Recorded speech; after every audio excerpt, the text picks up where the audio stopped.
Story games on Roblox are really popular for some reason. I say for some reason because most story games are not good, like at all. But what are some of the worst story games on Roblox? Well, in order to answer that question, I played 3 story games that look like they'd be pretty bad. Once I finish talking about them, I'll put them on a tier list in order to find out which one is the worst of the 3. And then I'll probably make more of these videos and put the games to talk about in those into the tier list as well. Okay, intro's over. Time to talk about the first game of the video, Five Nights at Freddy's Story. In Five Nights at Freddy's Story, you and some other people are the new security guards at Freddy Fazbear's Pizza. On your first night, you are visited by the iconic character Policewoman, who tells you that the animatronic characters here do get a bit quirky at night. Then, once Policewoman leaves, a group of crooks breaks into Freddy's. Wow, that's just like the movie. So then you murder these fiends, and once you do so, you have to fix windows they broke. But oh no, Foxy from the hit game franchise Five Nights at Freddy's is chasing you. How scary! Once you fix the windows, the night ends. Also, there's just like a torture room in the pizzeria.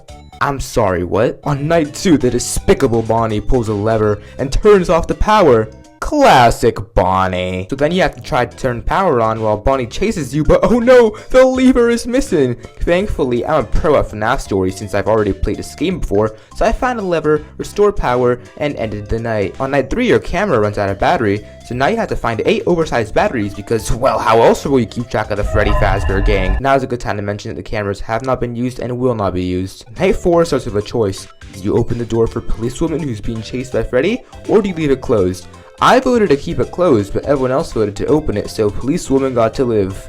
Yay. Then you go look for gas canisters to set Freddy's on fire. Once you find the canisters, you decide to wait until the next night, because then there will be 4 nights at Freddy's, and that's clearly not what it says in the title. Also, the phone rings and Policewoman says not to answer it. Spooky. On night 5, you beat up Freddy and the gang with baseball bats while they use magic to try and kill you. Wow, that's just like in the games! Anyways, I died here.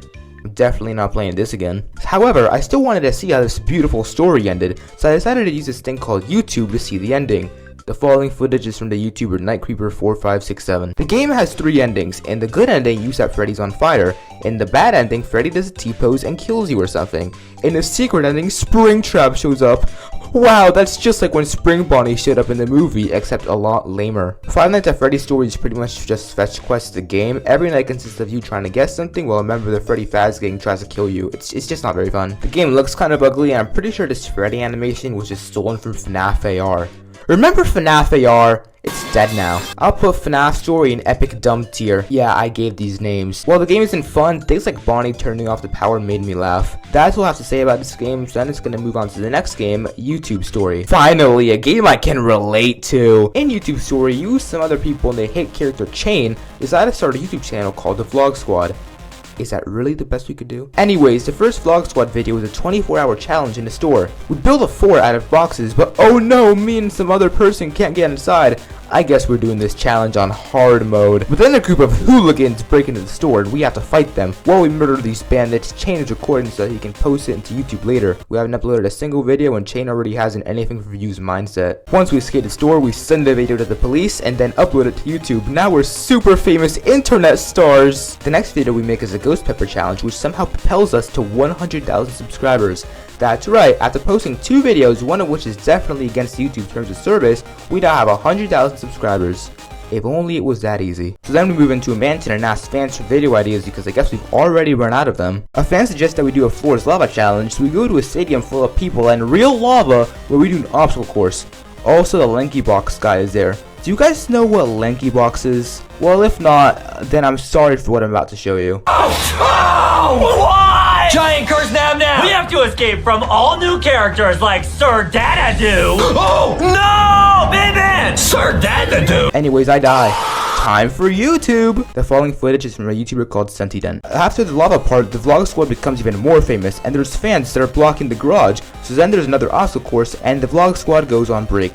Cool. YouTube Story was definitely more enjoyable than FNAF Story. I don't really think it deserves to be in a video titled The Worst Roblox Story Games, but when else were they going to talk about this? The game is more visually appealing than FNAF Story. There's actual animations for characters and even the text box. There's barely any gameplay though, and the gameplay it does have are boring fetch quests, so that's not cool. But at least I was more invested in the story than I was for FNAF Story. I'll put it in not that bad tier. Now let's talk about the final game on the list, the amazing digital Circus story.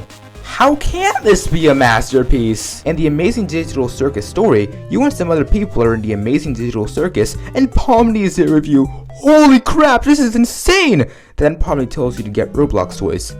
This is another fetch quest game, isn't it? Once you get Roblox toys, you go to sleep in a Minecraft bed, but oh no, you get woken up by evil Pomni. Glad they're finally bringing in some fan favorite characters. Then there's an awesome chase scene where you avoid evil Pomni until she disappears. Then it's Christmas.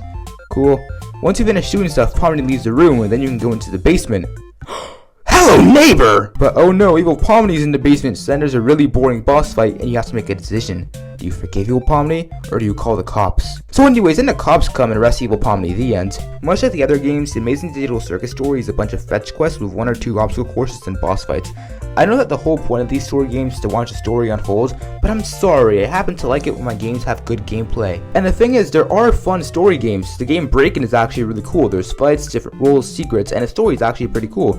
Also, the game looks good, while these do not. I'll put Digital Circus Story in Epic Dumb tier. I'm tempted to put it into the Total Disaster tier because it's not funny like FNAF Story, but I feel like it can get worse than this. Much like the games I covered in my Roblox slot video, these story games have a ton of pointless microtransactions. There's morphs and items you can buy, and revives cost Robux, which is unfortunately a standard for story games.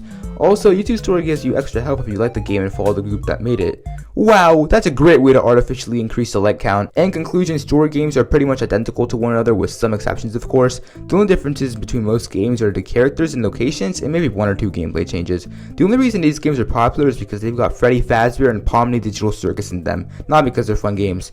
Except Breakin', which is a fun game. Sorry for making another short video. I wanted to make something that wouldn't take much time to edit after the Help Wants to 2 video. Now, if you'll excuse me, I have to do a 24-hour in store challenge in order to get 2 billion views. Bye, I guess.